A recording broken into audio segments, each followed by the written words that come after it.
Oh.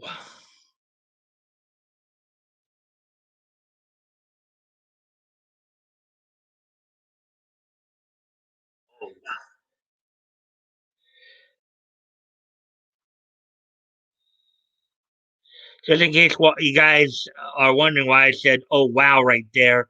I think I really caught some haters tonight because I already have 3 dislikes. They're now starting to really come after me, I guess.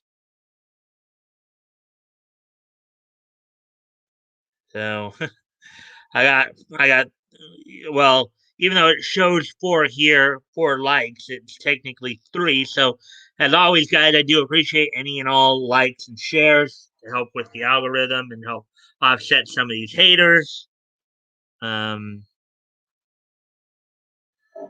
So yeah, Batgoat is, well, I guess he's coming back now. He had to mute himself. He was taking care of some last minute things.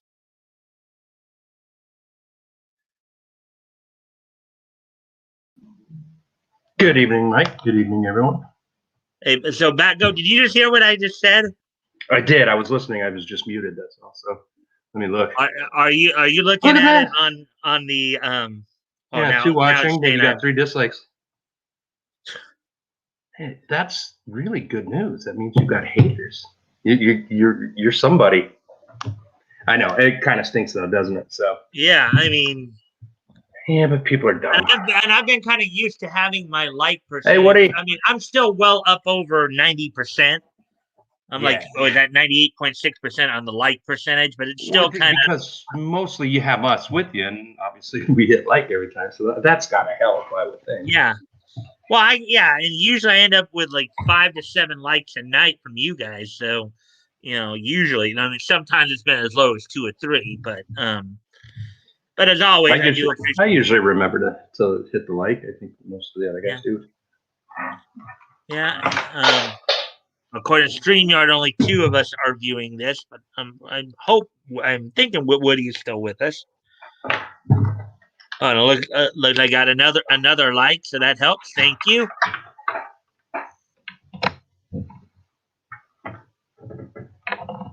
I have found that if I refresh it, if I refresh the YouTube, that does help to fix it a little bit, at least. So okay. At least now with the most we're up to 5. Hello, everybody. And hey, Woody. I don't know if you said hey to Woody. Hey, Woody. Yeah. Well, he actually came on early tonight. He usually does. Well, no, I mean really early. Okay. I was getting ready to share it on Facebook and stuff like that at around, I think it was like 5:30 or so. And there were already a couple of comments from Woody. Way to go, Woody. So, hey, Mike, get ready to share a photo. All right. Let me at least you are here early. That was from earlier. That was before you came up. Well, on and off, I guess. We'll see how Batgoat is feeling. Hey all, sorry I'm late. Be right there, Mike. Yeah, I saw that. And then ... from me, and then hi guys. Okay, Batgoat, go ahead. Oh, hang on. Let me okay, there we go. Let's share this one first. I'm just waiting to see you share it. Okay.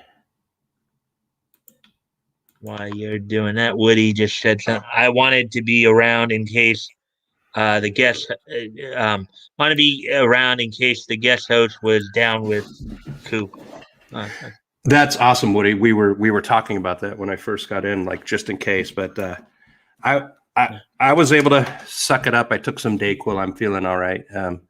It gets bad at night, like I can't sleep and I'm all body achy. It's still pretty much. So back. You want to describe this photo?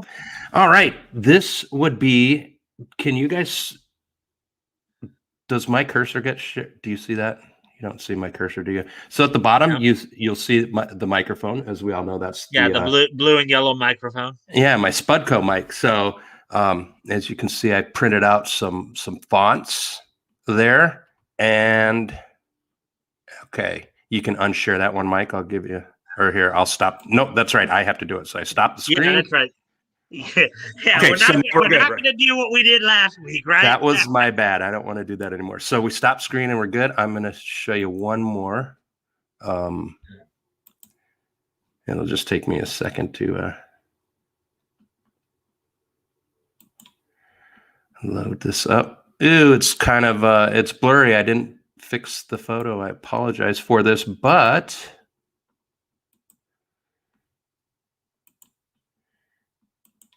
so here are the names that I came up with. Can you see that? I can't really make out any of the writing. No, that's a bad picture. I apologize for that. So, okay, let me get rid of that then. So the new and improved, because it has a label on it that's probably going to fall off, so I'm going to have to redo this. I've got to rubber band better and use more glue from the glue gun. But as you can see, the Tater Lad 2000 by Spudco is rocking. All right, this is the Tater Lad 2000, boys. So don't forget it. I had to make an executive decision and name the thing. It's the Tater Lad 2000. Let's get this dumb Yeti studio mic out of the way. We don't want anyone to see that. So yeah, so we are rocking the Tater Lad, everyone. Are we cool? We good? Mm-hmm. Maybe. Oh, go ahead, Mike. All right, so let's get kind of caught up. Okay, so we saw that.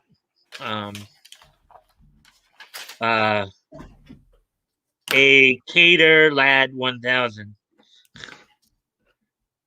All right. I could read it, but oops. Yeah. By Spudco. You could read the Spudco. Do you like that like 50s Sparkomatic style font? I love that. The second I saw that, I'm like, that's my Spudco font. It's fantastic. Yeah. Yeah. So okay. So let's see. We'll wait a few more minutes to see who else might show up. Oh, I need to upload a pic here real quick.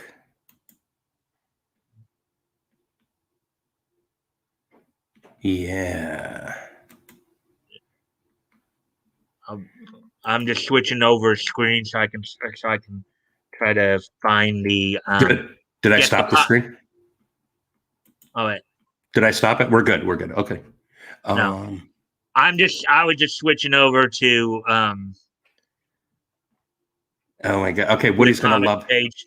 Well, just so I can get ready to set it up for when. Okay.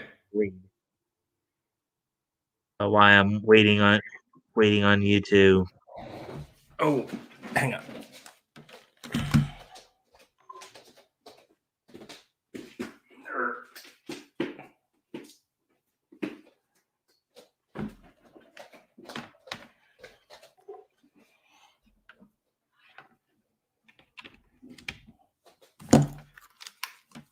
Sorry, I had to plug in my laptop. Okay, it was hard to read. Yeah, Woody, I'll take a better picture of it next time, or whatever. And Woody, I believe that you won last week's Lulz Trophy. So according to my notes, I have you and Toys tied at 3 wins apiece. If you want to dispute that, let me know.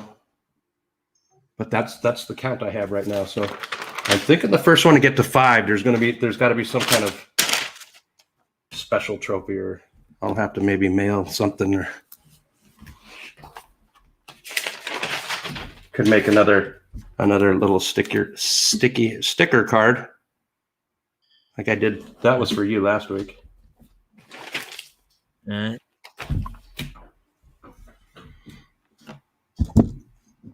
I'm still here. I'm just trying to get to the right page so that we can be cool. Oh yeah, I'm sorry. Yeah. All right.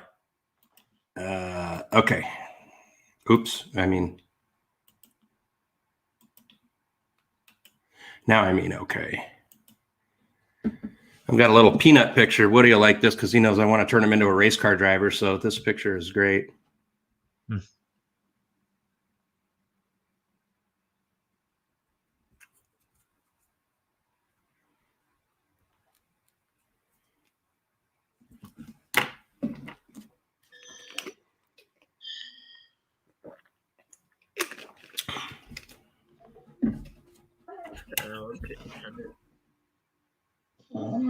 Yeah, so obviously in September 1937. Can you, Mike, can you share my last pic there real quick? Oh, okay, sorry. In the process. Yeah. There's the little duder in his very first race car. My daughter sent me that today, and I was like, yes, it's on.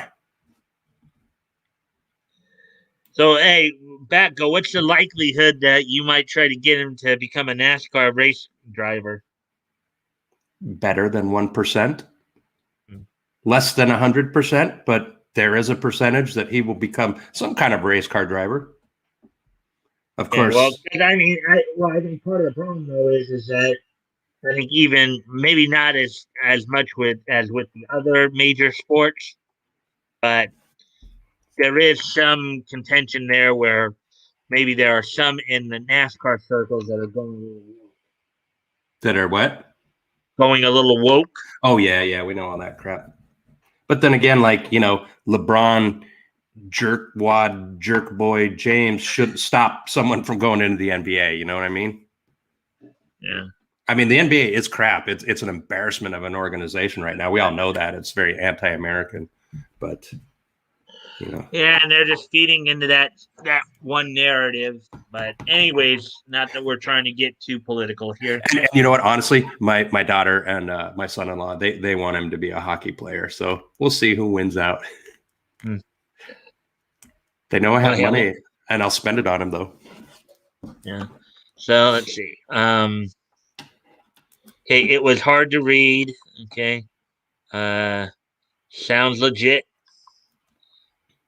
So are we in 1937 or is the aforementioned? No, we're still in. Yeah, we're in September of 1937. This week, Woody, we're going to be looking at the comics that went on sale from Detective Comics.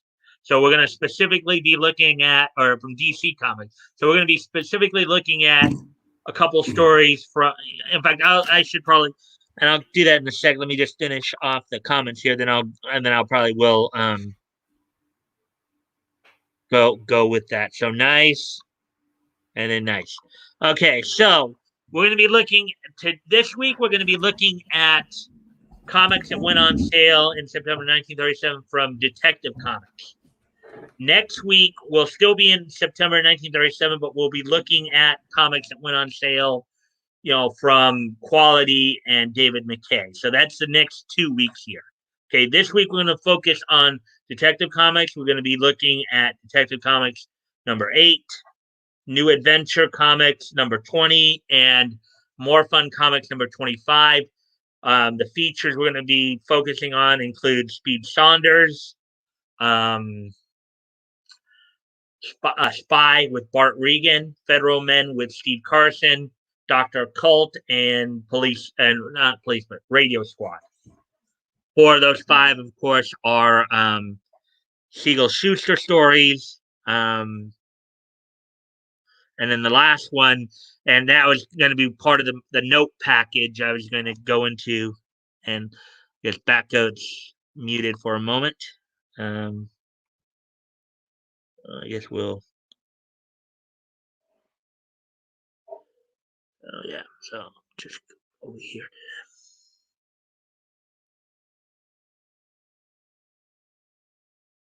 Oh, there we go.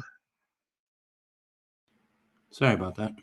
No problem. I didn't even know you went off screen for a moment there. But yeah, I was messing around with my mic, and then I bent my cord. I watched several WCHA games, my hometown in Colorado College Tigers.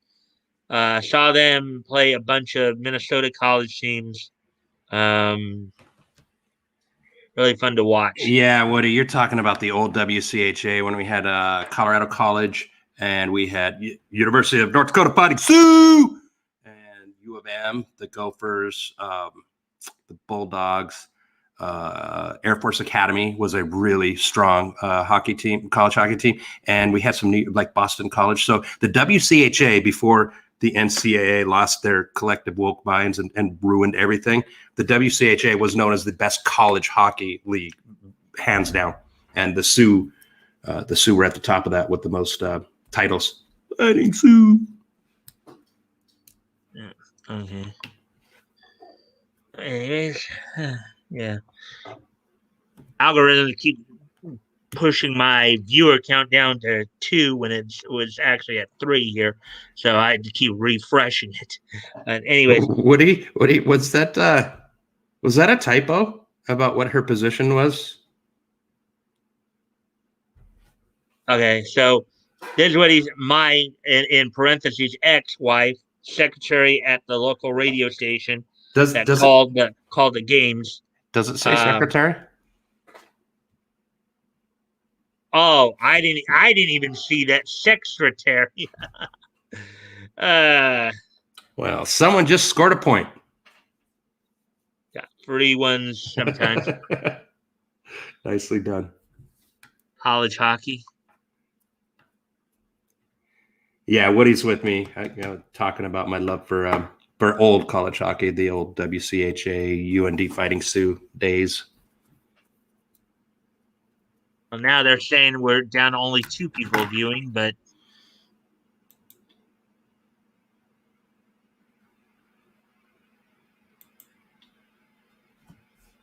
anyways, 2000 to 2004.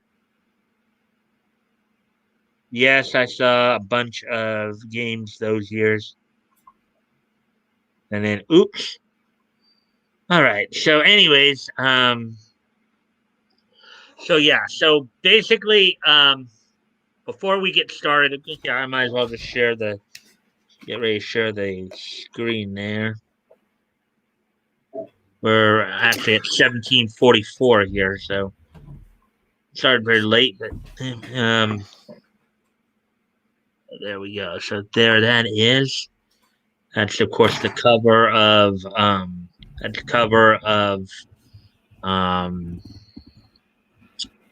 Detective Comics number 8 right there. We'll get into that in a moment.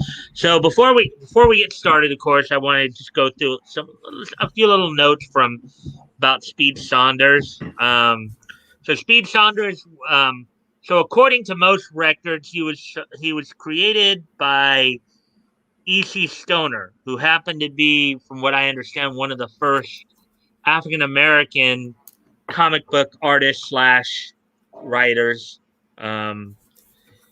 He had, I guess, penned and made or did some of the artwork for Speed's first story in Detective Comics number 1. Speed Saunders, of course,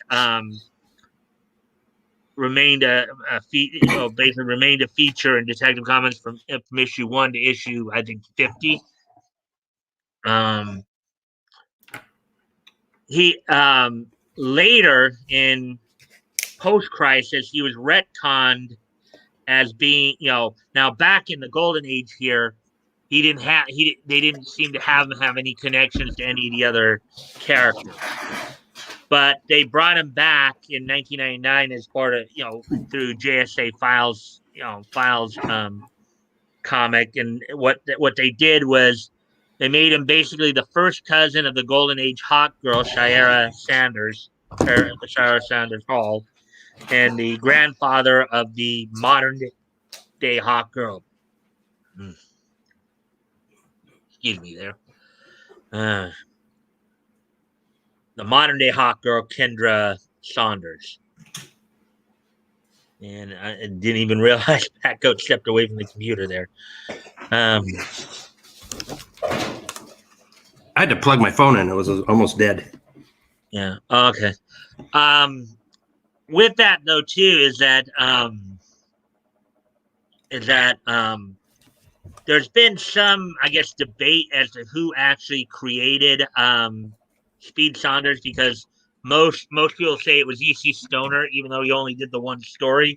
But Gardner Fox is also credited somewhat with possibly being the guy who created him, or at least um, there's some dispute. Some people, according to Wikipedia, Gardner Fox started writing the Speed Saunders stories at in number 4, but according to the Great Comics database, it wasn't until issue 18 that Gardner Fox, who is of course responsible for like Justice Society, Justice League, and all that, um, started writing the Speed Saunders stories. And then Craig Flessel, sometimes crediting himself under the pen name Flesh, was the one who was doing the art, much of the art for much of the series. So just those little tidbits, and basically he was first depicted as being a G-man as part of the River Patrol, and then eventually became an adventurer and detective. So with that now, with all the notes on him aside, I know we're already up to 21 minutes there. Yeah, that's all right. So let's get this thing started. I just want to double check something real quick. Get this party started right. Get this party So, started quickly. okay, so and then here's of course the opening cover. Detective Comics, Malcolm Wheeler Nicholson, editor of Public. He was the guy who originally, well, of course, this is even before they became DC Comics. At this point in time, they were still called Nicholson Publishing. Malcolm Wheeler Nicholson was the guy who founded it with Vincent Sullivan and Whitney Ellsworth as associate editors. Another little interesting little tidbit here: Whitney Ellsworth would later go on to be, I think he was like a consultant or consulting producer on the 50 Superman series, the black and white one, the one that ran in the 50s there Mm-hmm. with George Reeves. George I Reeves. believe Whitney Ellsworth was, I think he was, I think, a consultant or consulting. So I guess this is the letter from the editors, is what this is. Hello, everybody. Here's another issue of Detective Comics, chock full of action-packed stories starring your favorite cartoon hero. So even in the comics back then, they called them cartoons. Okay. That was interesting. The Yeah. thrilling Claws of the Red Dragon comes to a smashing, crashing climax. That was the Bruce Nelson story, by the way. Speed Saunders, in another fast-moving sea story, shows that the law can be merciful and kind as well as relentless and just. Slam Bradley proves that he can be just as tough as a bunch of hillbillies, and they're plenty tough. Larry Steele solves the mystery of the wholesale kidnappings, but finds himself up against a real scrap with a mad scientist, while our friend Buck Marshall again rides the range on the trail of lawlessness. Bloodhound Brown has to do with a has a has to do with a goofy detective who, but go ahead and read the stories for yourself. They're all been they've all been drawn especially for this magazine, and you we think you'll like them. Cordially, the editors. That's kind of nice to see. Speed Saunders, and this is the first story we're going to look at tonight. Speed Saunders and the River Patrol by Flesh. Now, again, Craig Flessel, who under the pen name here, Flesh, um, was credited with both the art and the script here. So let's get into this a bit here. Let's get this started and see. Anybody else show up yet, or are we still just the three of us?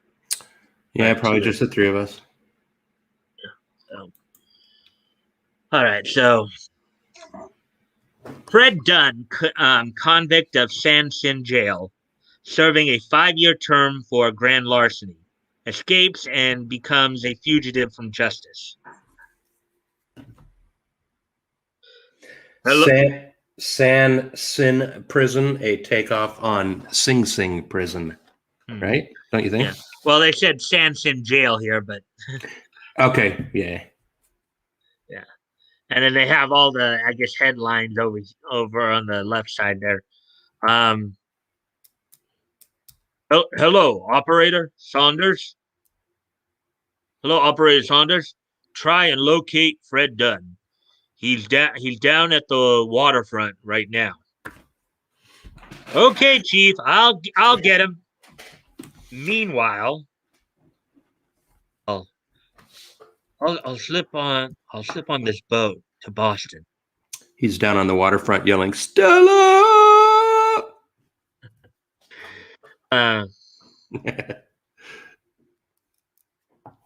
There's Dunn. There's Dunn on the gangplank. My guess is that he is going to hide on the boat.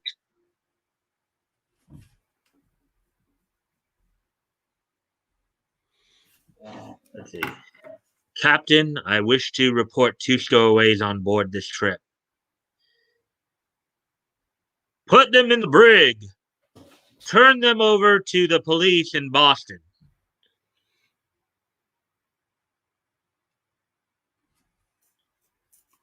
Yes, sir. Yes, sir. I just had to get to Boston, so I hopped the boat. Soft, eh? But they'll turn us over to the police in Boston. Oh, 4 hours after in the brig of the steamer.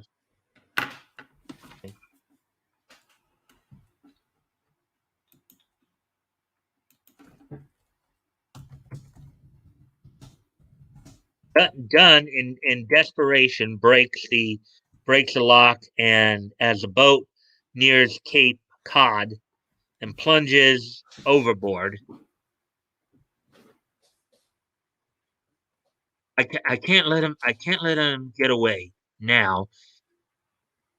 Here goes.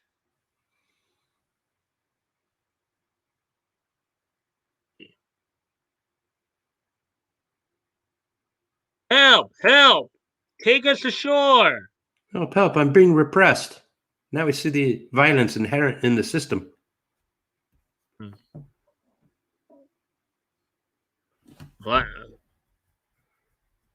Climb aboard, you lubbers. Make it snappy. The skipper is in a hurry. Okay, thanks. Thanks for picking us up, Captain. Our canoe upset. Our canoe upset and sank. Yeah, that was hard to read. Yeah, you'll take us to shore, of course. Canoes turn over, but they don't sink. And I'm not taking you ashore. It means he smells through their malarkey. Yeah. Well, even when I was reading the synopsis on here, I picked that up.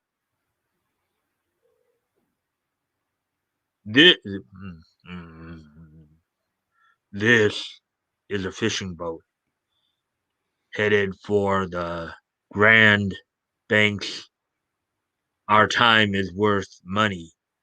You can work for your passage. Listen, mug, you'll take us ashore or else. Oh boy. Bad karma.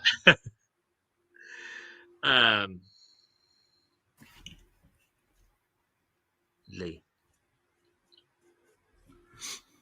I am Speed Saunders of the River Police, and it is my duty to get this man to the police at once. Now take us to port.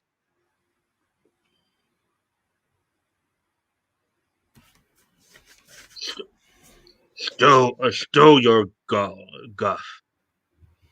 We're a mile from home. I won't turn back. You double crosser! Ow!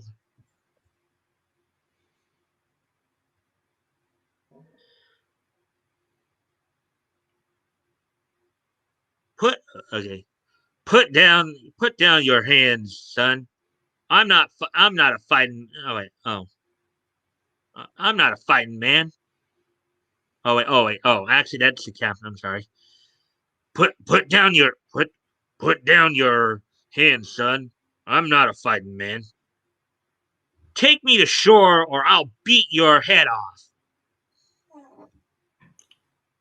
I'm trying my best to make the voices as differentiated as possible. That's good. You're doing good. Ah, man. You see that, Batgoat? That's really tough to read. Yeah. Well, we'll just have to read the bubbles there. Yeah, that's fine. I calculate that we'll hold you for a spell. I guess I can't make you believe I am a G-man, Captain, but Dunn is my prisoner, and I'll hold you responsible if he escapes. Hmm.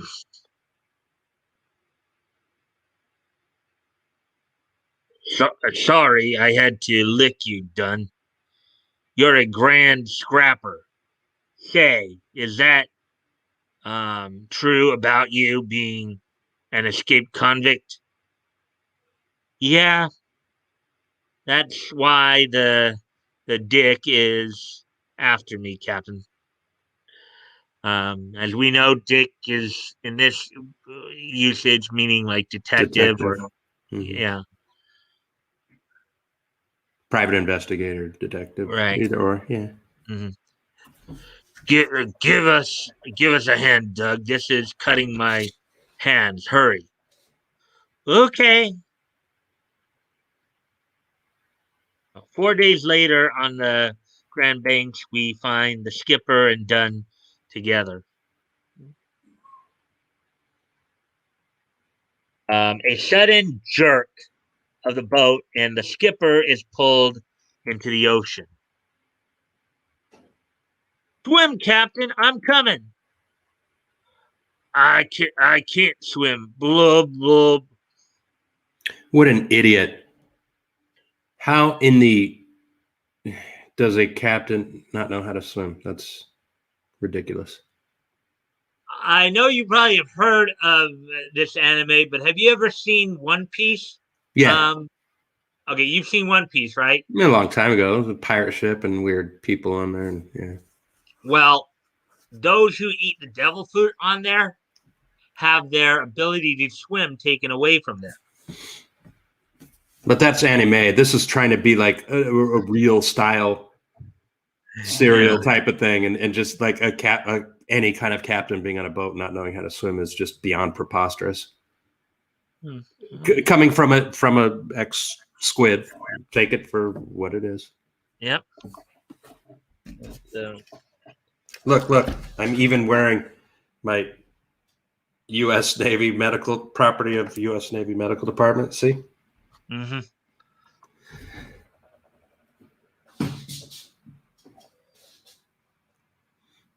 Yeah, YouTube's really trying to screw around with me. They're saying that only one person's watching now.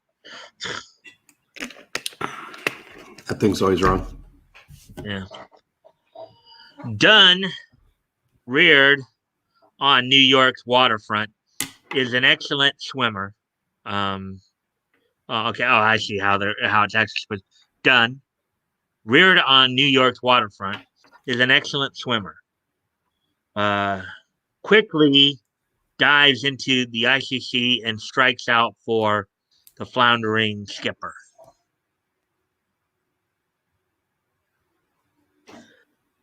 A half-drowned skipper clings frant call it frantically to Dunn as he attempts to rescue him. Cripes! Cripes! He saved Cripes! He saved the skipper. Hey, grab Dunn. He's going down.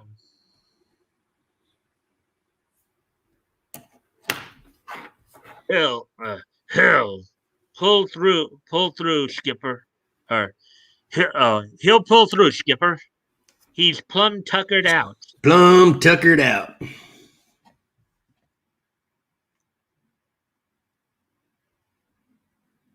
You sure are making good, Dunn. The captain says you're one of his best men. Oh, hooey, I like this work.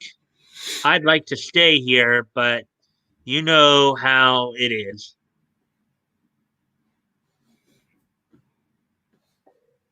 Homeward bound. Skipper, you're the first man who ever gave me a square deal. I'd like to work for you, but it's back to jail for me.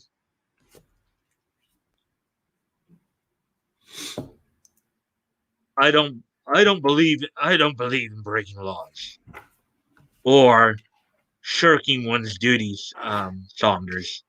But if you take Dunn back to jail, it will ruin him. He's happy here. Why don't you report him lost at sea? I hate to take him in, but I've got to. Don't you see? Plumb tuckered. Yeah. Yeah. You know, if you're plumb tuckered out, you should go get yourself a heaping mess of victuals.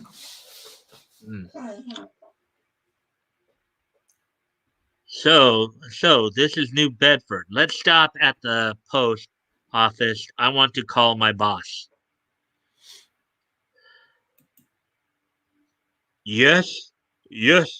This is Inspector Moran. Who? Saunders? Say, where have you been? Where have you been hiding? You've got Dunn? Good. No, we don't want him anymore. No, he was cleared of those charges the day after he skipped the jail. He's free now. Pretty cool. Yeah, back then. And of course, I had read the synopses, so I was kind of aware of this. But I didn't spoil it this time. Well, this is what 1937, so he'd probably been caught jaywalking 2 or 3 times, and they were going to lock him up for quite a long time. I'm joking. I'm joking. Yeah. Let's see. I don't even remember what, because I think they did say what he was in jail for at the beginning of the story, but I can't remember now. Okay. I forgot too. Yeah. Yes, you're free, Dunn. Your record is clean. What? Gosh, thanks. So long. I got to see the skipper. Fred Dunn went back to the hard, adventurous life of the Grand Banks fisherman. He became first mate and then skipper of his ship. The end. Yay, that was a good story. It was kind of a good. It started out kind of bad because it was an escaped convict, but then, that was a pretty good story there. Nice redemption in there. That was a good story for sure, and very believable. Other than Captain Salty Dog going, "Oh yeah, by the way, I've been on the sea for 65 years and I haven't learned how to paddle a stroke." Come on. Our Navy guy with that commentary. That's you very much have to. Well, the United States Navy, yes, you have to prove that you can swim. They throw you in a pool in boot camp and you have to float. And there's recruiters that joke about that. Like someone told me a story that this kid, like at boot camp or something, goes, I'm hydrophobic. I'm afraid of water. And that's the RDC or that's what you call a drill instructor in the Navy, as an RDC. And he said, "Son, didn't your recruiter tell you the Navy floats?" Get in that pool. Yeah, actually, in high school, I took the ASVAB test. And I scored pretty well on it to where like the area naval recruiters contacted me to join the Navy, but they had me kind of stand, I guess, with my feet out apart and grab my ankles. And they realized I had a club foot, and they basically disqualified me. And I actually wanted to go into the Navy or into the military, mind you, but I was disqualified because of my club foot.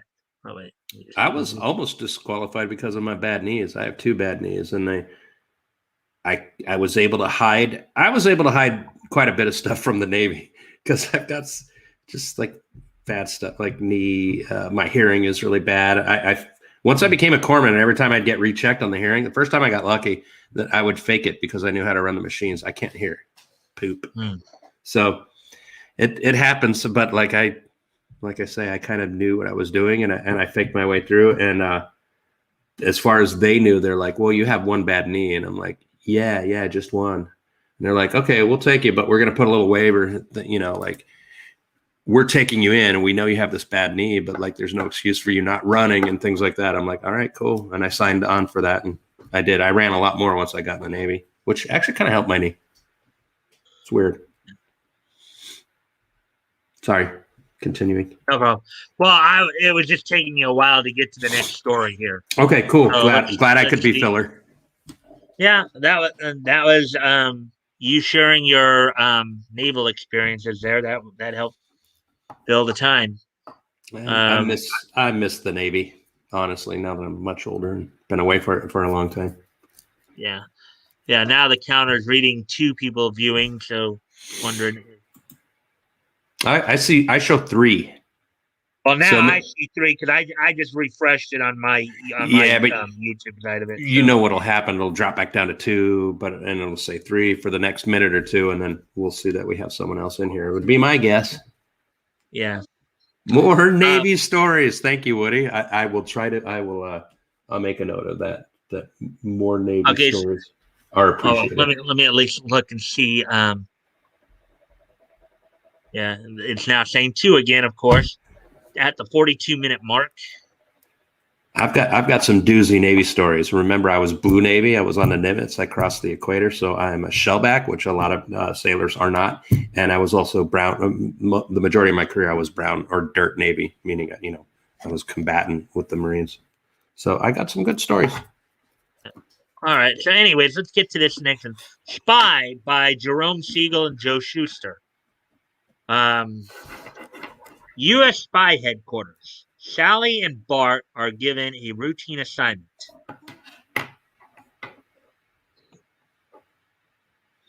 Pierre Blanc, a French envoy, is here in Washington, D.C. on official business. I'd like both of you to visit his hotel suite and guard him against possible harm.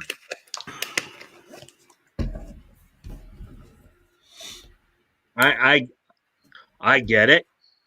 We're to stick with him day and night.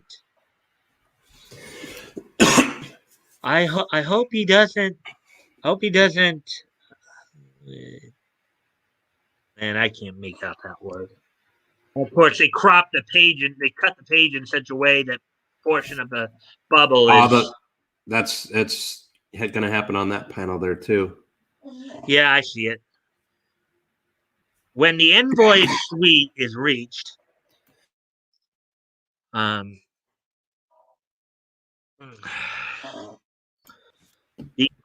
old duffer sure is taking his time answering the door. Either he's mighty deaf or mighty stubborn. But listen, here he comes now. We're from Secret Service headquarters, and here are our credentials to prove it. We've been detailed to guard you. You can't be guarding me. You're a dame. Yeah, yes, I've been expecting you, but I'm afraid you've journeyed here for nothing.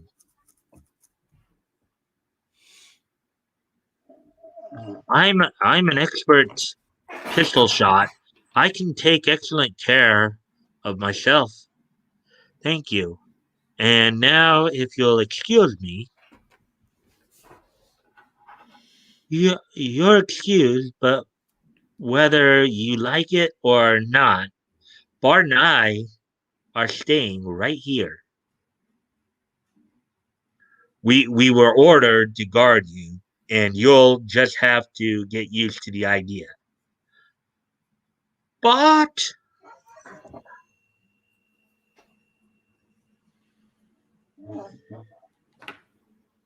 I assume you did not understand me.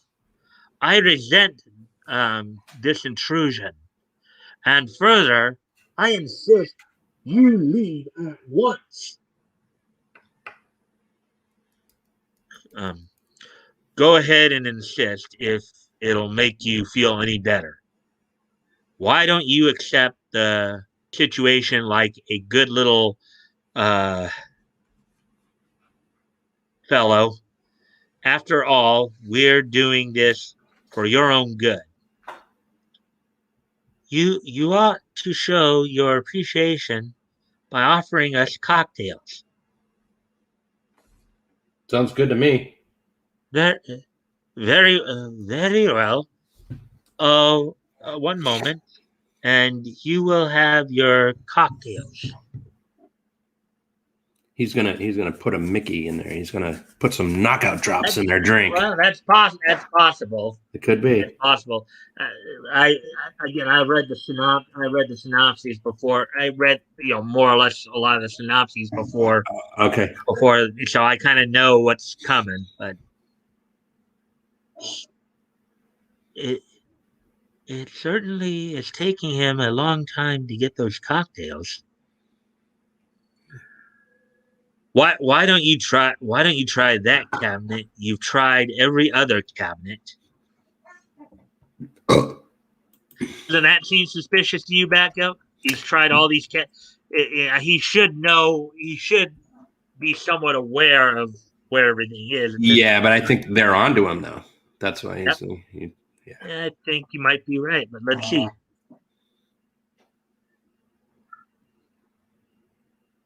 One shed. Anyway, you'll have to do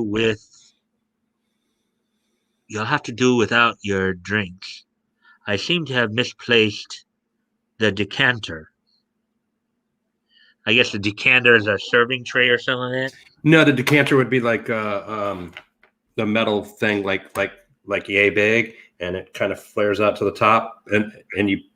Okay, hold No, on. that's a shaker. Show me yay big again. Like that big, right? And then what I'm thinking of is a shaker. A decanter would just be something you pour whatever you've mixed into, and then it's got a spout. Like decanter would just be something you pour, I believe. Okay, kind of like a coffee pot or something like that. Yeah, but meant for booze would be my guess. Yeah. Okay. You haven't misplaced the gun that's bulging your jacket pocket, have you? Busted. Say, you don't always pack a rod, do you? Oh, only when my life is in jeopardy as it is at present.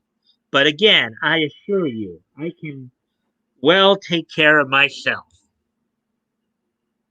Oh, what he just said, it's like a pitcher, and I think a decanter is more maybe like a crystal type of thing that you set on top of a tray, and it's like it's on your bar top. It looks like it's meant for pouring drinks, a booze type of thing.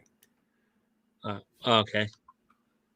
All right. Well, that's good to know.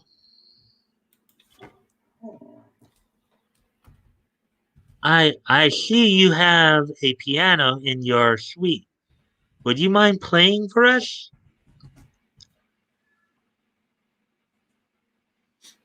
of all the gall, hot, not content with my having burst into, or not content with having burst into my rooms, um, you now ask me to entertain you?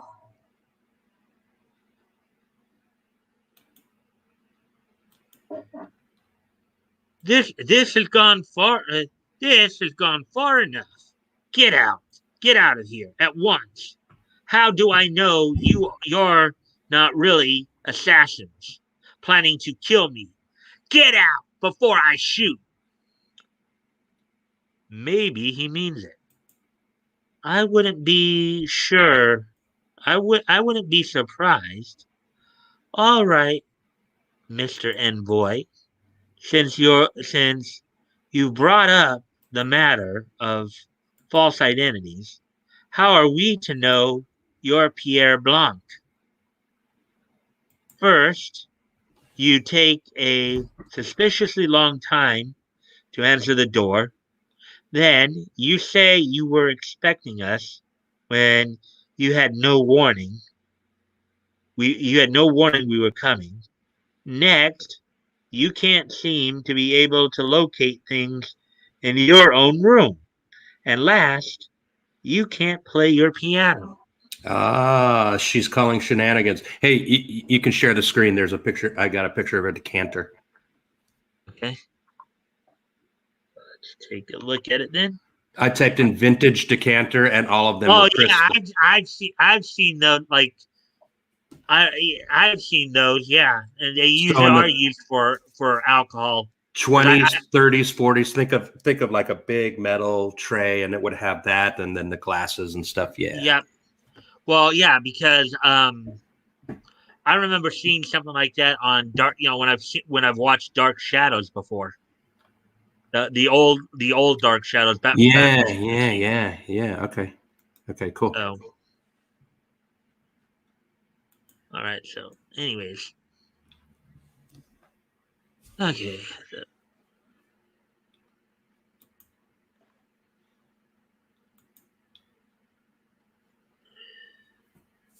oh yeah, we're trying to.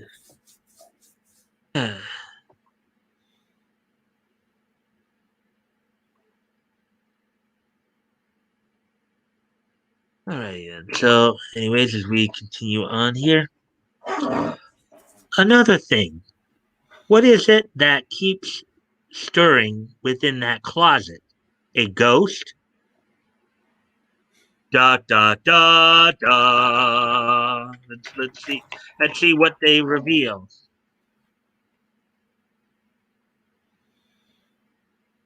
See, see, how considerate. I am. I opened the closet door. You see, not a ghost, but Pierre Blanc, whom I was about to murder when you so rudely interrupted me. Now, if you'll kindly join him within the closet, we'll get this mass execution over with as soon as possible. So Pierre Blanc definitely did need protecting. Yeah, but they knew it. They sniffed through him. Why didn't he pull out his own gun? Maybe he doesn't have one. Bart Bart steps toward the closet, but at his first opportunity, he lets fly a kick that sends the would-be assassin's gun spinning from his grasp. Yeah, in real life, that's a good way to get killed. Watch videos on that. Yeah, but it is comics for you. That's true. I mean, Unless you know what you're doing, that kind of stuff works in comics and it in works. cartoons. It works in real life when you train for it as well. Well, and we have to remember too, he's a government spy here, so That's he true. probably has received the training. I'm going to allow it then. You know, um,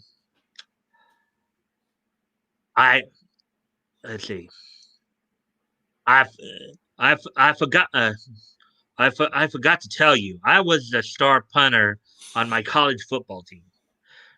Ow, my wrist. Take that, bad guy.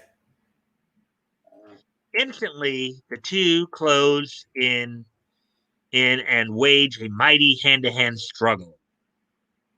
So let's look at that.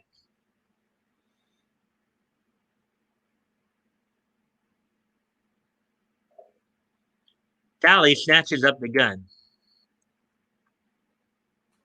It's a beautiful scrap, boys, and I hate to break it up, but I'm afraid I'll have to.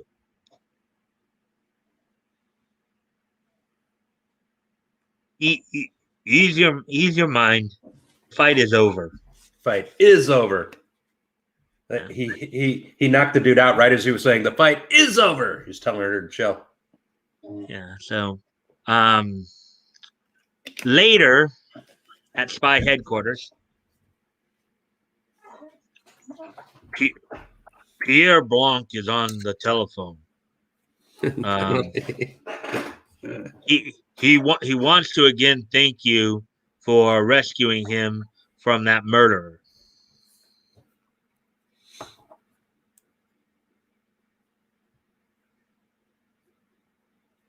Tell him we're in conference. Tell him too that if he insists on bothering us, we'll turn the murderer loose. You filthy, floozy harlot. Listen Well, to her. I know I read a previous Bart Regan story, but Sally became his detective partner in part because prior to him taking his initial assignment in Detective Comics #1, the two of them were engaged. They're probably still engaged now. He tried to break it off, but she kind of sniffed him out. Okay, yeah, and no, the whole tell them we're in a conference. Yeah, that means they're gonna go, do it. But she's like, if he doesn't leave us alone, I'm gonna tell the justice system to go pack sand, and I'm gonna release this murderer. Wow. she's putting the needs of her, needs over the safety of society. Yeah, her libido, as it were. Yeah, so I call her a floozy. All right, so those are the two stories we're covering for. Woody made a good joke there too at the end. He said, "And penalty, the kick is allowed." When talking about the kicking the gun away. Oh yeah.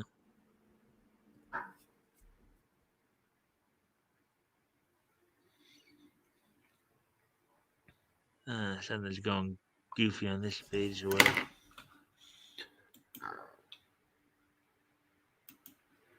Where's our buddy? Where's our question mark buddy? He didn't show up tonight and engages lurking mode. Yeah. Well, he doesn't come every. He comes once in a while, but yeah.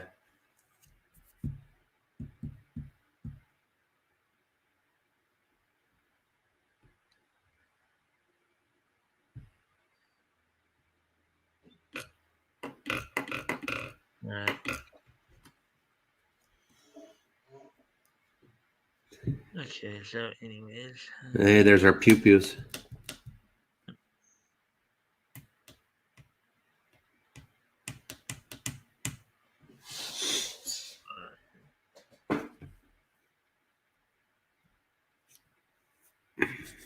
All right, there we go. There are a lot of streams going on. Yeah, I think that happens a lot. So, Woody, did you know you've had your hearing tested before? Probably when you were young, you didn't get it a lot like I did, being in the Navy, and then being a corpsman, I obviously knew how to run the machine. So, you know how it's like there's different tones that you hear, and then they vary how strong the sound is, the tone. So I got to the point of being, I don't want to say I was so good. It's just something I did all the time, and we're Air Reserve Center. So I could tell. I was taught how to tell hearing injuries by degree of megahertz. So a very low 500 to 800 hearing loss would signify to me that this was someone that was probably with the Marines and heard a lot of artillery explosions and things like that. And I'd say that to, how do you know that, doc? And I'm like, well, I can read your hearing test. Or like really high at the voice range, what's called like 3,000, was where my loss was from being around sirens. And I could tell if someone was on an aircraft carrier and a mechanic because they would have hearing loss at the same range from being around the jet engines so much. It's kind of a neat little science. And like I say, like when I got tested with it, because my hearing is so bad, I kind of knew how the system would work, and I would fake it out, or I would predict how it was going to work. So it's things can be fooled in the medical arena.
Did you know I went to sea less than 2 weeks after 9/11 happened?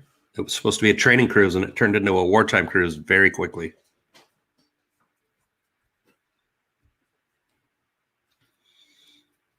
Yeah, this thing's been like not responding as quickly as I'd like at times. So let's see. Let's see if I can reopen the window and then get it back.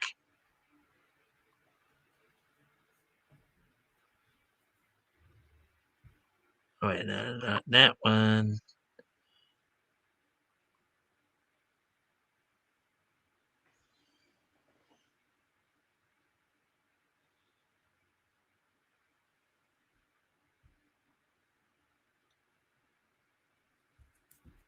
Yeah, I think there's something up with that particular website because it's been kind of like sluggish and slow on that particular site. No. You can try one other site here for at least the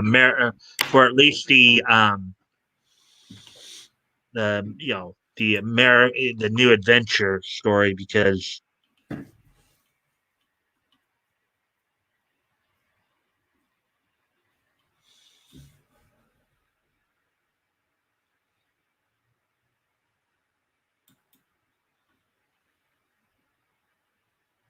see where are we at time wise right now. Just a little over an hour. Yeah. Oh, Leto's here. Hey, Leto. Hey, Leto. Hey, Mike, Batgoat, Woody. How y'all? Well, I'm fine. I'm a little disappointed because not good when you see like 3 dislikes. You're not used to seeing it. Yeah, that was right when the show started. That was weird. It's like they came in and did it and left. I shared a picture if you want to. Okay. That in case Leto now and Woody, if you're wondering what it looks like from my end, that's what I'm looking at usually, except that the light you're looking at is actually a battery powered one, and I'm now using my big studio version one that plugs in with a softbox on it. So that's what the Batgoat studios are, and you can see my glue gun on the left because I'm always crafting. Come Friday night. Here we go. Let's see, and I know we're doing number 20. How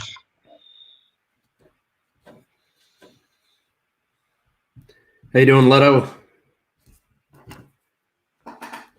Let's see. Okay, so Duke Leto. Hey, Leto Enchanted. Hey, Witty. Okay, so anyway, so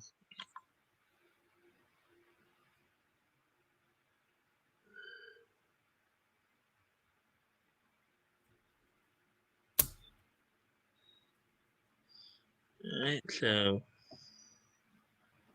we're gonna go and so the next story we're gonna cover, of course, is the Steve Carson story. It's from cover date is October 1937. This was went on sale in late September of 37. Here's another note from the editor there. Very cool, Leto. We know you'll be listening.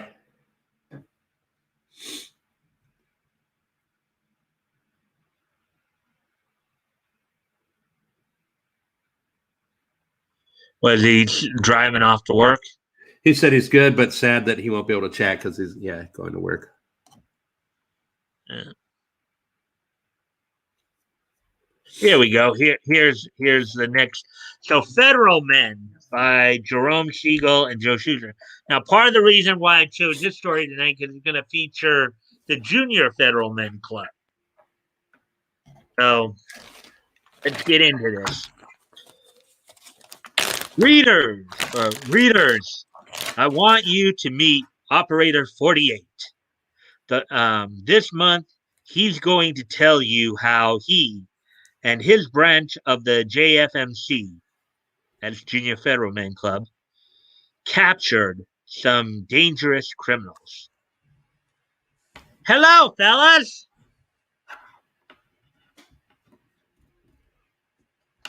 ever, ever since I can remember, I always wanted to fight on the side of law and order. So when I read in New Adventure Comics that Steve Carson wanted kids like me to help him battle crime, I joined up right away.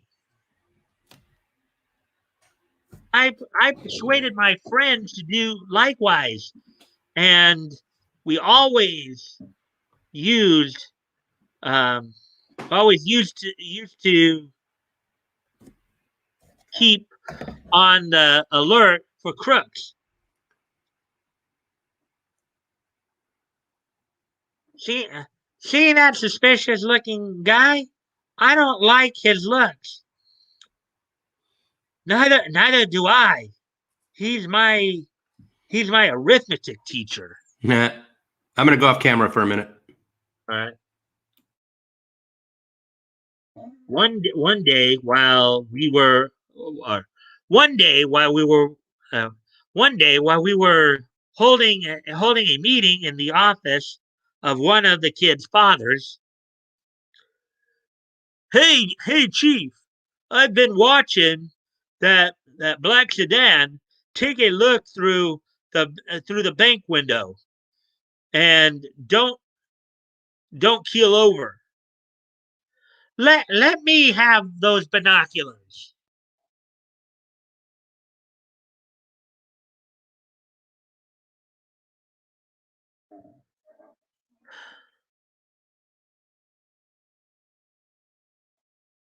Glance glance through the binoculars showed the bank was being robbed. Quick, quickly, I jumped for the telephone and called the police. Hurry! The Central Trust Bank at Fifth and Woodward. A holdup. Then the whole bunch of us. Then the whole bunch of us tore down the stairs to the street. You're all.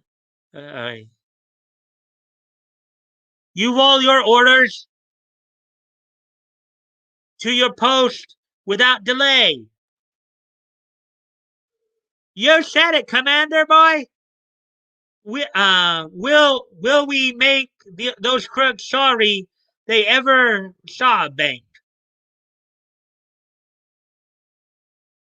First, we sneaked up behind the black sedan and cut the tires. How am I doing? All right. How am I doing? Swell.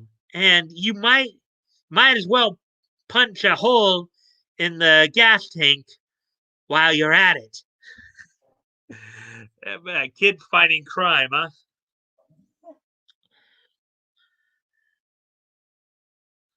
Then we stretched a rope across the door and tripped the robbers, and they tore out. As they tore out, hey, what the?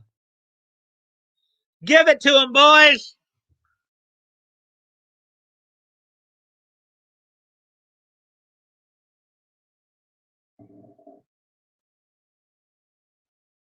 That goat still, yeah.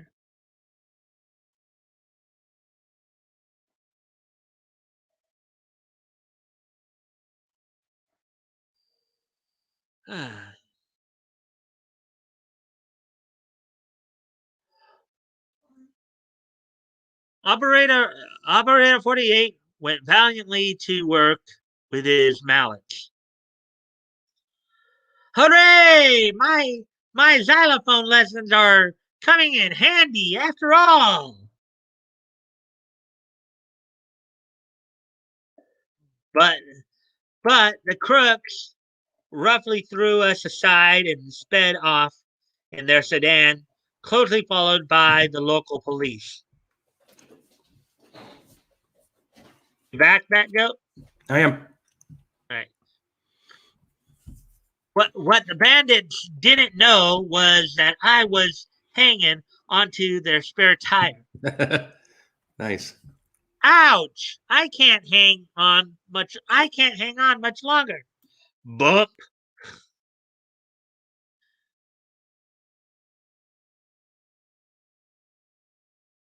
Suddenly, the tires went flat with a bang, and the car skidded to a stop. The crooks started to run off, but seizing a machine gun they'd left behind in the car, I climbed to the roof and held them at bay. Could you just imagine what some of these gun control people would be saying about this? Yeah, they'd freak. Sheesh. All right, you guys, keep those hands up.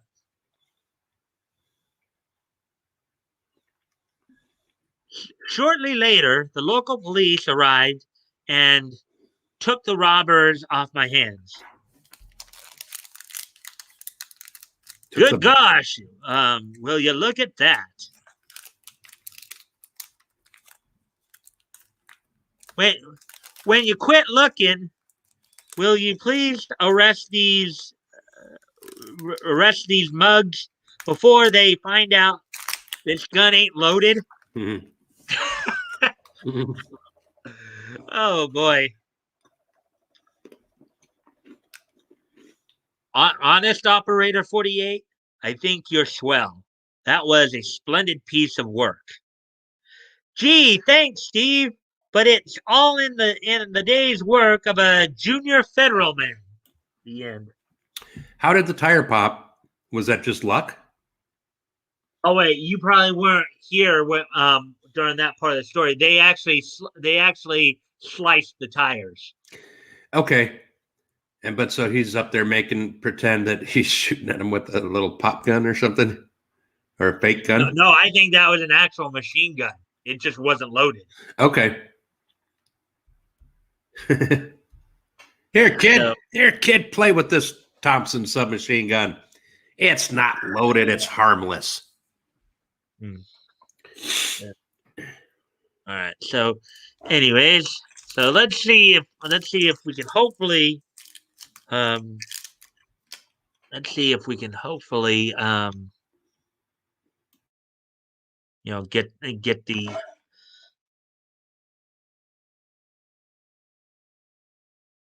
actually, in fact, maybe I should just try here since I was having so much trouble with the other one. Maybe I think this one also has this one may have some of the more fun comics as well. So as part of that, so let's see if they have the one that I would be looking for there, which would be number 25. As soon as I can find the cursor.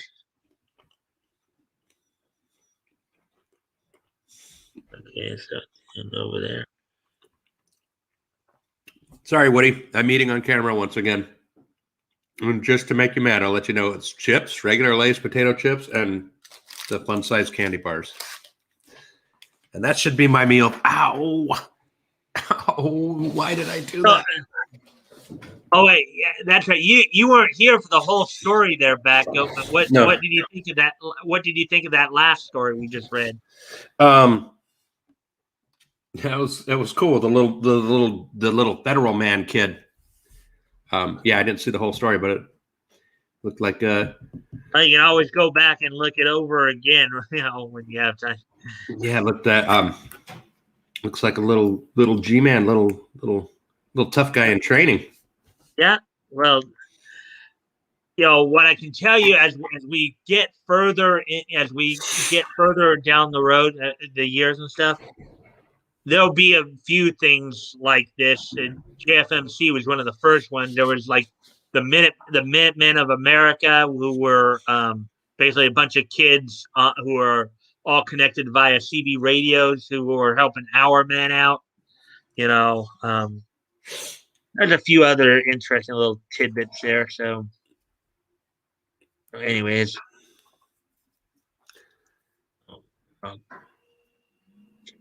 Here we go. So here's the next story here that we're going to look at. Dr. Occult, the Doc Ock. ghost. Yeah. Our Doc Ock. Yeah. The Ghost Detective by Leaguer and Roos. And that's the Siegel and Schuster right. fake names? Okay. Right. That's a pseudonyms for Siegel and Schuster. Okay. Now, why they use them for here and use their real name for the other stuff, I don't know. So weird. But, like Stephen King wrote short stories by Richard Bachman, and that's where The Running Man came from. That The Long Walk is a very famous story. Anyway, so let's get into this story now.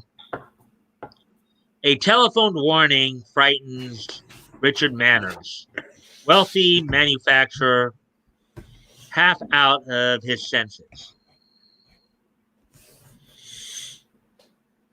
Enjoy your last few moments, Manners, for tonight you are doomed to the most hideous fate that ever befell a human being. What? Who?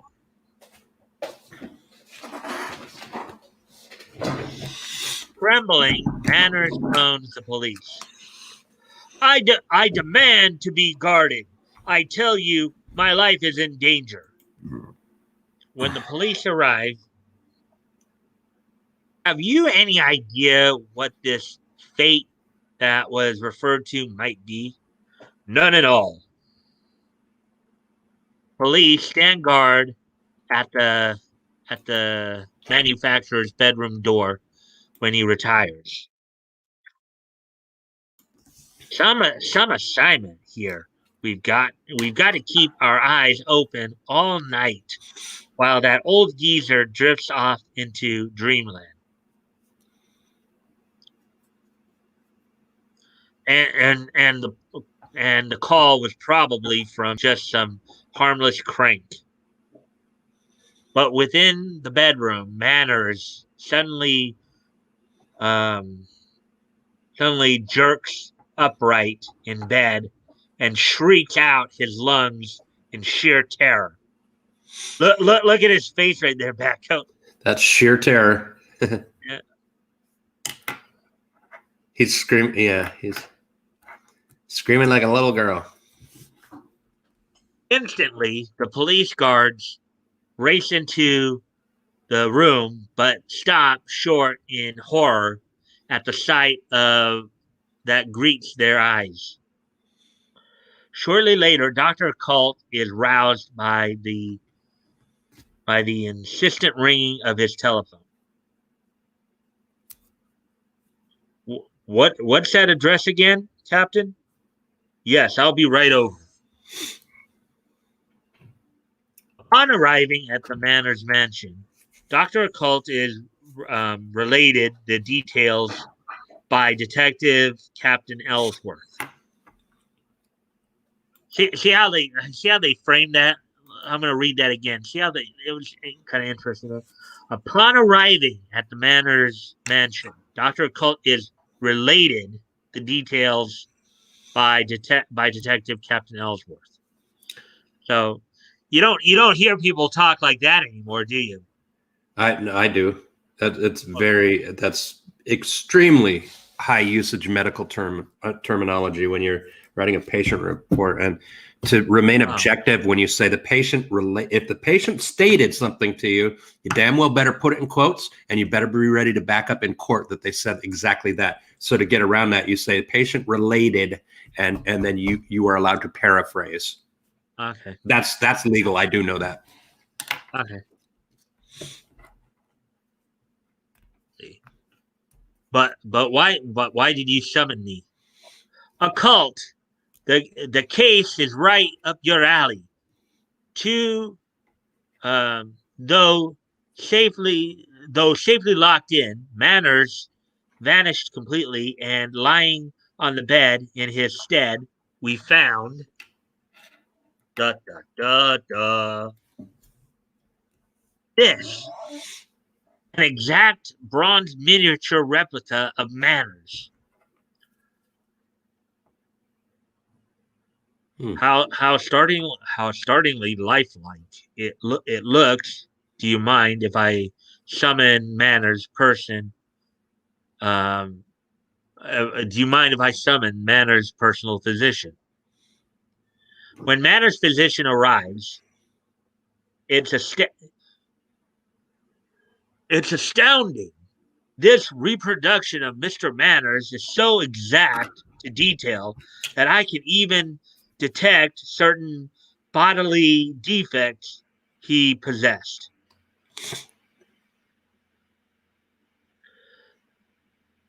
That is only to be expected, Doctor, for the figure you are holding is Richard Manners himself. Ooh.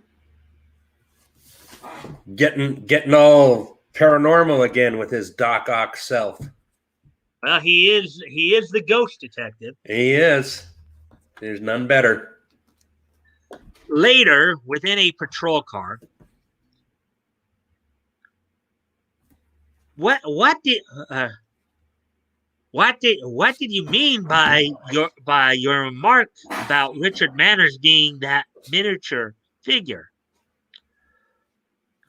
I'm afraid my theory is too fantastic for you to swallow, Captain. Forget it for the time being, and tell me, wasn't Manners the center of a scandal several years ago? Yeah, yes, he was. Come to think of it, a scientist sued him for allegedly stealing his invention, but Manners won the case. A vengeful scientist, Ellsworth. If we can learn that scientist's present whereabouts, we may yet crack this case.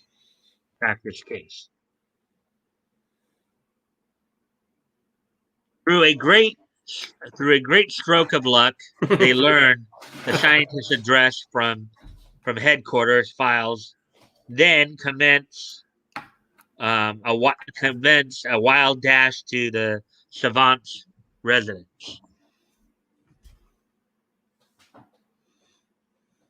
Savant.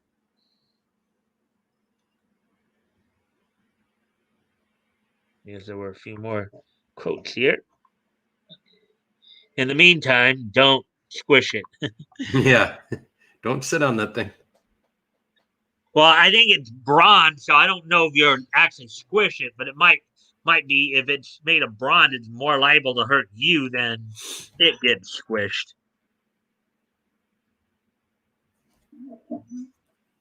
Outside the scientist's home. Why? Let's see. Why don't we? Okay. Why don't we just crash down the doors and ask the old coot a few questions? No, no, Ellsworth. If this is the man we want, then such a procedure would be suicide. On the house's roof. So, they've tracked me down. Well, let the fools enter. They too shall share Manor's fate.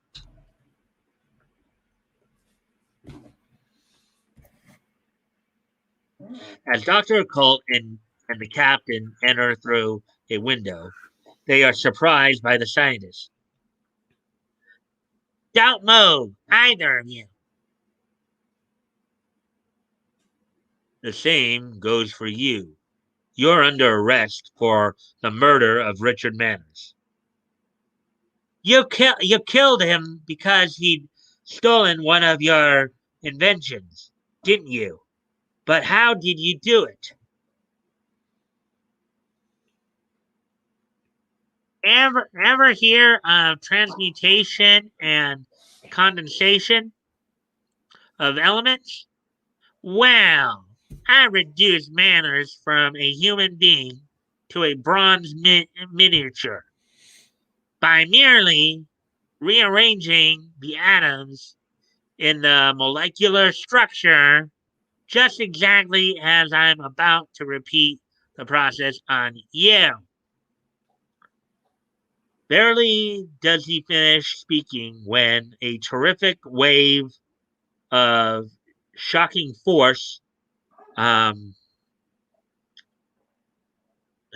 emanates um, from the scientist toward the two victims.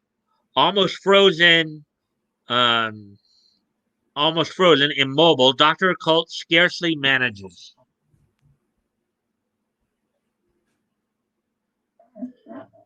to raise his mystic force resisting symbol, the symbol of the seven, that sends the transmutation rays hurtling back at the scientist.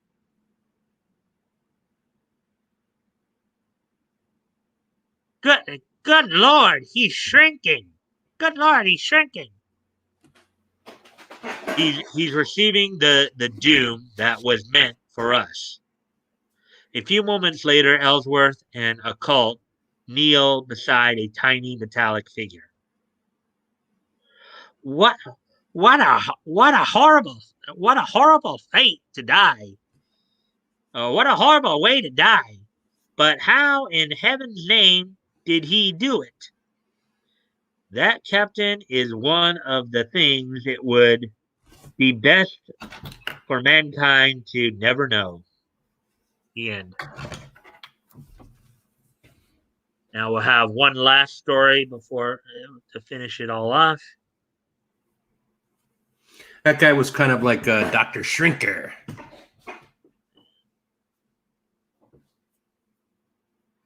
Dr. Shrinker.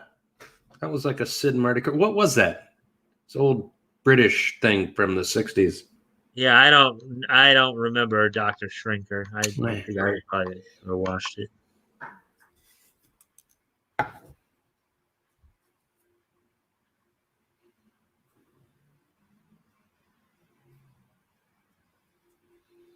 Yeah, Pep Morgan, who was in this comic for a while, he would actually be part of the he'd be part of the lineup in the first issue of Action Comics. Pep Morgan. Johnny Law. Johnny Law. Now we know that had to be a famous comic just because the phrase Johnny Law is still pervasive to this day. It's a very iconic and societal phrase. Actually, Johnny Law is another colloquialism for police officer. So it probably was around before the comic even started. You think? Yeah. Like they use. Okay. I agree. It's possible. Yeah. I think you're right. Yeah.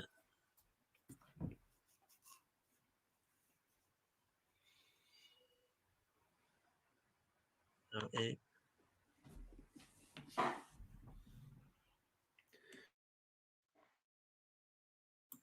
Came back up to 3 there. Back up to 4 now. Let's see what. Okay, bronze, thanks. I feel better about that. Yeah, but it probably wouldn't feel good to sit on it. It's just depending upon where exactly you sit on it on your own body. Uh, Yeah, and there's no coming back from that either. Once they're a statue, I think it's all over anyway. So yeah. It shined the shrink rays back at him. Yep, it did. All right, so here we go. Here's the last story we're going to look at tonight. Let's see. Where are we at on the time aspect? 1:30. So yeah, so we made good time tonight then. Plenty good. You're rocking. Yeah, so that was pretty good for getting 5 stories in. Yeah. As I said, they were like 20 pages in total when you count them all up, because you had 1/6. This one's going to be 2 pages, and then all the others were like 4 pages. Yeah, you did. You did well. Yeah, I kind of went through. Yeah, I cranked them out pretty well, and I didn't spend a whole lot of time on the synopsis, but enough to get some of the main points I want to get across. So, okay, so here we go. Say, look at that package! Just fell off the back of the truck. Stop the car. I'll pick it up.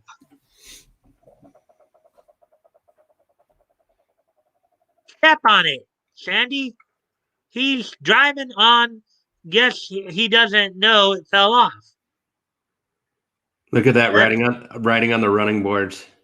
Mm-hmm. Which was common back then too, I believe, right? Mm-hmm. Yeah, it was. Better sound the siren, so he'll pull to the curb. He doesn't notice us. Okay. The sooner we hand this package to him and get rid of it, the better. But no sooner does radio car K75 K7's siren scream, and the truck ahead increases its speed.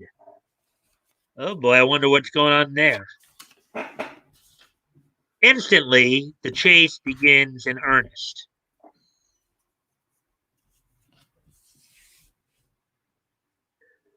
Soon, the cars are racing neck and neck. Then suddenly, the radio car jerks to a side, forcing the truck off the road.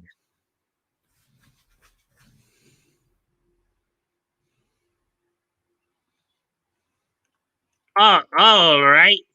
You step down. While we find out why you're so anxious to dodge the police.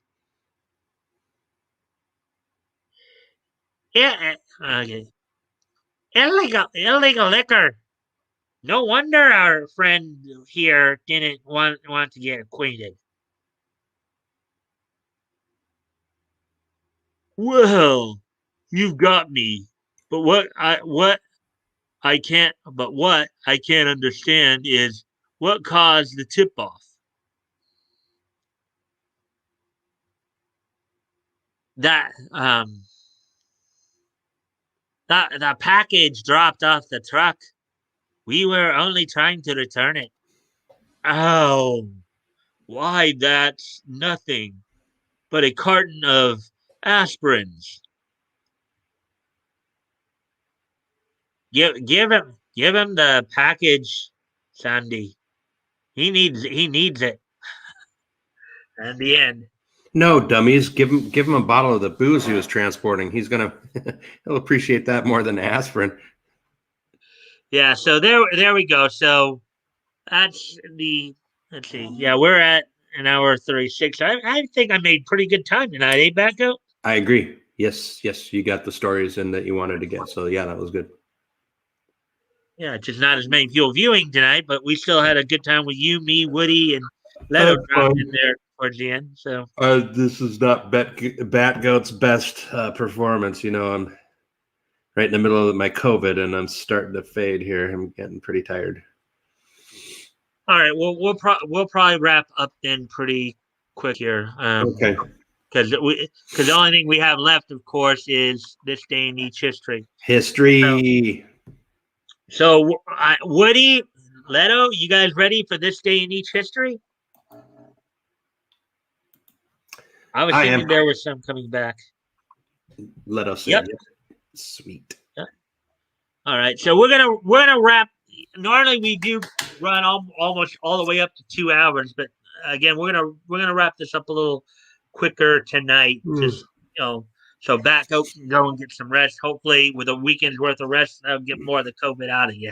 I think so. It's really not bad overall. I do have to say that. Oh yeah, actually, before I even get to that, let me say something here because I said this last week, and I want to say it again for those who missed it last week. When I did this on my own, when I was looking through DC comics, doing this, looking back over these comics, it was fun, but after a while, it would get pretty tiring because absorbing all the information and all that, doing it on your own. It's been fun having you guys along for the ride as we've been looking through the comics history and stuff like that. And I hope you guys have enjoyed it as well. And I hope you guys will continue with me as we, continue forward as we start getting, as we start looking and, with the world building and all that. I hope you guys will enjoy the ride with me as we look at the different universes and get ourselves acquainted with them more. I do, and so do my ninja guys. My ninja guys, they're digging it too. Yeah. Okay. Nietzsche. Okay. So and then Woody said ready, and then Leto said Nietzsche. Okay. So without any further ado, then, and look like we did have a fourth person join us, a little on the late end, but hey, that's cool. We enjoy everybody coming in, right? So anyways, let me just check that. Okay, and I just got the 30-minute notification that Nick is going to be on with Drex again tonight. So anyways, without any further ado, let me just double check some of this stuff here. Today being Friday, April 23rd, 2021. Let's take a look back, of course, at this day in Nietzsche history. So our first stop, and I've actually been talking a little bit about this in the history segment as well. Kind of alluded to this before. But here's the actual date that this happened. 40 years ago today, back in 1981, the original Tiger Mask, the original Tiger Mask made its debut for New Japan Wrestling. The one who donned the Tiger Mask, the first Tiger Mask persona was Satoru Sayama, who'd been wrestling under his own real name for a while since the late 70s. But on this date, back in 1981, 40 years ago today, the original Tiger Mask would make his debut for New Japan, defeating Dynamite Kid. These two would, of course, would have a bit of a rivalry in the early to mid 80s. Dynamite Kid, you guys might remember as one half of the British Bulldogs in the WWF. I remember the names, but yeah, yeah. Well, you would probably be somewhat familiar with Tiger Mask because I've been talking because this character, this wrestling persona right here, was actually based on an anime that started up originally back in 1968. Okay, wow, that's old school. That's like Speed Racer and Kimba, right? Yeah, right. Well, I even mentioned it the other day, in fact, because 2 days prior to this, the second Tiger Mask anime series premiered. So there you go, kind of a anime wrestling connection right there. That is cool. That is cool. I'd never heard of the show or the guy, but that is cool. Well, it was never dubbed. It was unfortunately never dubbed. Okay. Woody was saying, I saw Tiger Mask versus Chris Benoit in Greensboro. Yeah, there's there's possibility because I think all Japan, by that point, I think, but it wasn't the same. It was not. However, it was probably not the same tiger mask. If I had to guess, the tiger mask you saw, Woody, would have probably been maybe the second or third one. Maybe Mitsuharu Masawa was probably under the persona because Satoru Sayama, I think, retired sometime in the mid '80s. But Satoru Sayama as Tiger Mask, I think, was the guy who originated both the Tiger Suplex and the Tiger Feint Kick. Most people would know the Tiger Feint Kick is a 619 of Rey Mysterio Jr. So, anyways, yeah. So that happened on this date 40 years ago that the original Tiger Mask made his debut for New Japan Pro Wrestling, defeating Dynamite Kid in his first match. So there we go with that one. So now let's move on to the next piece in each history. And we go ahead to the year 2003, which was 18 years ago today, as on this date in 2003, Archie, the 535th issue, Archie Comics released a couple of comics on this date in 2003 of note. First off, the 535th issue of Archie was released by Archie Comics on this date. And the 75th issue of Archie's Pals and Gals Double Digest, 75th issue of that, was also released on this date in 2003, 18 years ago today. So Archie and Archie's Pals and Gals, Archie number 535 and Archie's Pals and Gals Double Digest number 75 were both released on this date in 2003. That was 18 years ago today. Batgoat, I hope you'll at least. Do you think you can stick around for just a couple minutes? No problem. No problem. For just a quick, quick cool off or post game kind of thing. Yeah. I know you probably need to get your rest. I always like doing the pre and post games with you so we can just compare notes. I'll be okay. I'm just gonna keep yawning. Yeah. I'll try to make it quick. Don't worry. Okay. Yeah, that's no problem.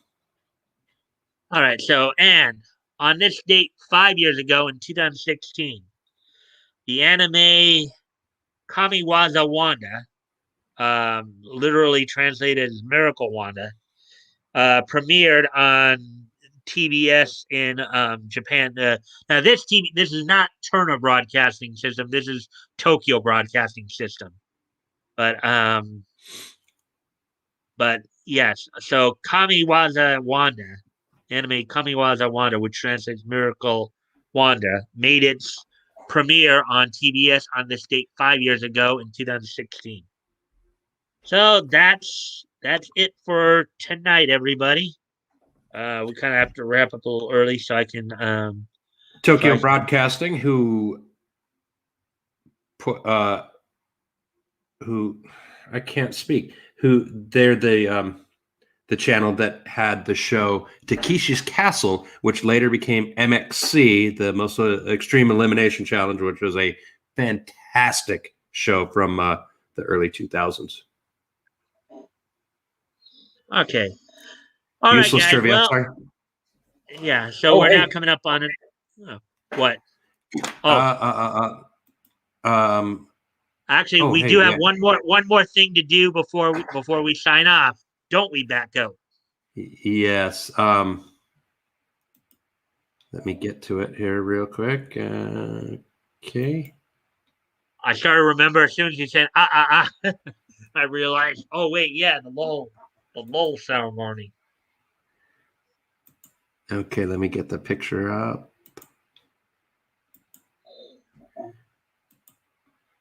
Okay. And I'll share that. All right. Are you guys ready? The winner, tonight's winner, I don't think this should be any surprise to anyone. He comes in strong. He shooting from the paint and something downtown for 3 points. See, like all those terms, he did it all. That would be our man, Woody. Let's hear it for Woody. Well done once again. So by my count. Well, in all fairness, though, his primary rival in the Lowell game wasn't here tonight. Correct. So by my count, I have Woody at 4 wins and Toys at 3. So Toys has got some catching up to do. And like I said, once you get to 5, I'll figure something out. I'm gonna have to make a not a championship belt, but I'm thinking of like a championship swatch.